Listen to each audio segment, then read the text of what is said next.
Hey, um, this is just going to be a short video about two people whose work I really admired and I will miss because they are now gone, and I'm talking about David Bowie and Alan Rickman. So, I found out the other day about David Bowie and I was really bummed. The Labyrinth is like one of my all-time, it's probably my favorite movie of all time. And the star is David Bowie's package. Just kidding, it's David Bowie, but like his package got second billing. Anyway,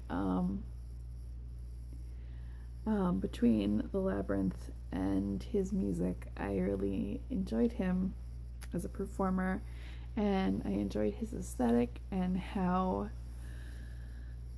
unique and like malleable his sound and aesthetic, and like he, like, one album he could be Ziggy Stardust and have like lightning bolt makeup and fiery red hair and like an androgynous outfit, and then the next album or two he's like in a suit talking about changes, or is that the one that changes is on, or but you know what I'm talking about. Like he could go from dancing in the street to Ziggy Stardust to like dance baby, like dance magic dance, jump magic jump. Like he was so versatile is the word, I guess, in every sense. And I just really enjoyed him.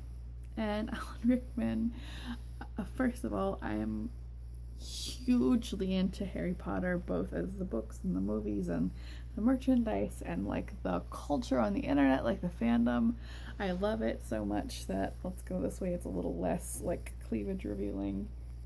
I mean, I have it on me, and Alan Rickman as Snape was a huge part of that, and he's one of my favorite characters because he was so complex, and he wasn't like, this is a good person or this is an evil person. He was like, he towed the line, and he was probably one of the most real characters out of the whole movie, because that's how people are. People aren't only good or only bad. They have a little bit of both, mostly, generally speaking. And you know, J.K. Rowling told Snape the whole story when they started filming the movie, and I think that's part of why he was so amazing in it. Not because he's not an amazing actor, because he is. I think he was an awesome actor, and I always loved him, especially Dogma, the movie Dogma. I loved him as the voice of God, or I think it was Demetrion or something like that. He was so good in that movie. I love that movie. If you've never seen it, I would highly recommend it. It's kind of like, I can't really say silly. It's funny and it has silly parts, but it also, you know, it's a lot of things at once. And of course, I loved his voice. His voice was amazing. And he was one of those people, like, if I ever got to meet a celebrity, he would be one of the ones. No like current pop stars or anybody like that. He was one of the people that I always like kind of wanted to meet because I just thought he was so friggin' cool.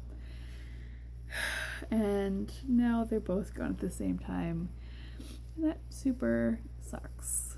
And this happens a lot when celebrities die. They tend to die in like threes or like packs at a time, which I never understood.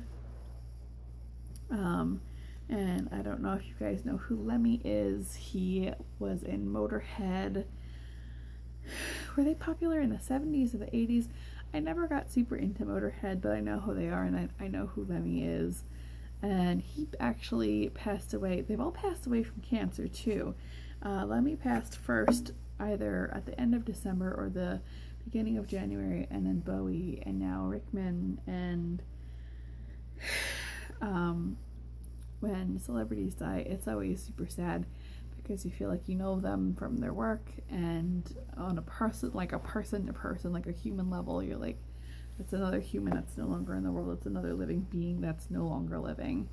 And it's sad in that way. But when you care about their work and you care about, like, if you have a favorite actor, it kind of transcends beyond I like his work, and like you get the feeling that you would like them as a person and you care about them as a human being.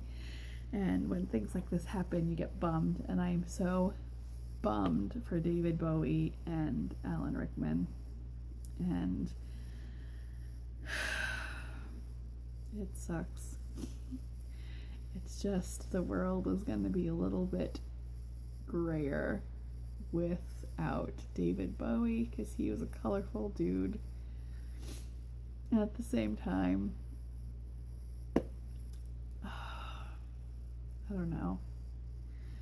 So, rest in peace, sweet Goblin King, and to Alan Rickman, always.